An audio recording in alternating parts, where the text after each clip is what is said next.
tu kum sang ni le som ni la khat pathianin dam ne pi wa Good Friday mi chon se ho thu khiala pakai su kristan thu gim na le thi khialwa thi na ne kho thiang ne lo pi ta dam na la phat pha e pi pathin ai je in pathin thang ba nai pe ve keile kaloi pa jong Chan Marie Christian Church muna Good Friday Easter Sunday mang dingin kawai kun honen zan la akunin kakipanun patinin dam e pi ule Sunday chan ki mang ding ka hi win ulanau nulapa to khom pi hon taw na nin kop tiu chuban zamin tunia pathin thu chom cha sei khom tin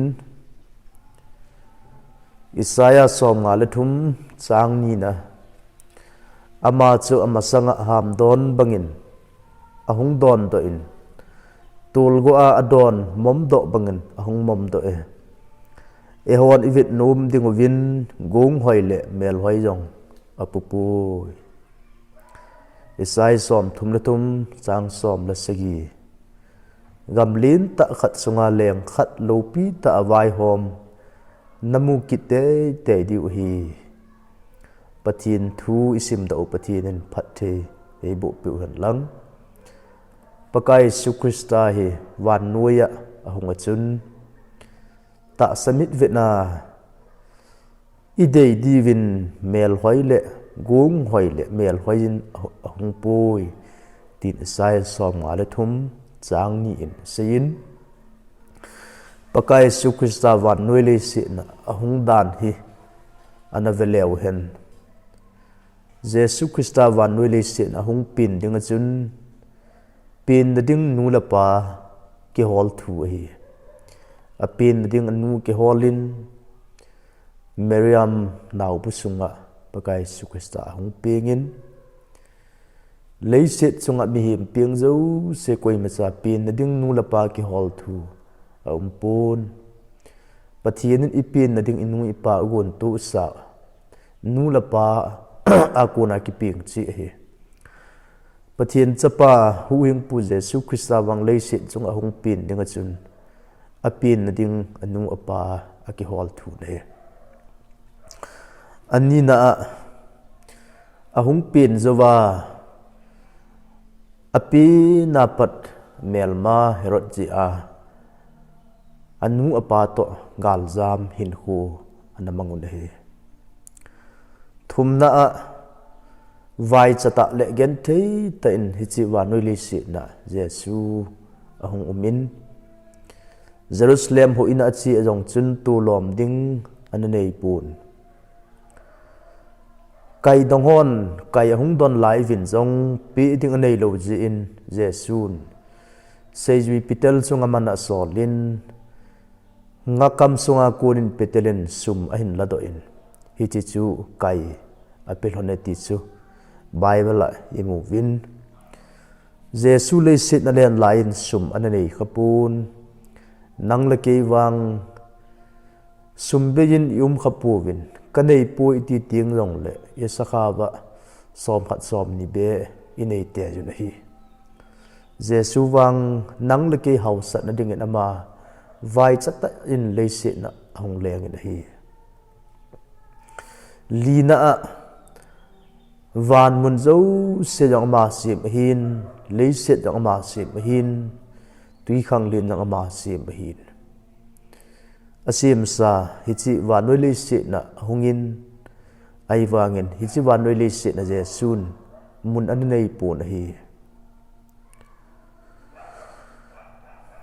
zat jes mung som langa chang li a si al hon gan hing ne ho chang thiding in ku anei che ve ati gan hing zu lawa hon jong ke sol dam na ku anei win vachaten jong mel mo a ku na hoi do na dingin bu anei che win Jesu wang hi leise na hung len lai jin van noi le se na mun nei lo pa hi gospel zon bunga chang som na git vit le juda gama hon tha din koi do Zon bungup chang gup na vit le Galilee ga ma hon akehi mangsan kit win Matthew bungi chang som thumlali isim le Gedara mi hon agam sungda hladingin anange un agam sunga umdin na una dei pu win Gospel lu bungku chang som ngala thum vit le